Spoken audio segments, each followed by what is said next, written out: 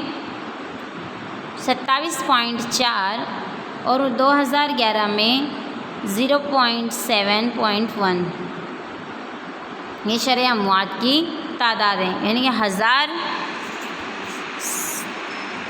افراد میں سے 27.4 افراد کی موت واقع ہوئی، اور 2011 کے مطابق 7.1۔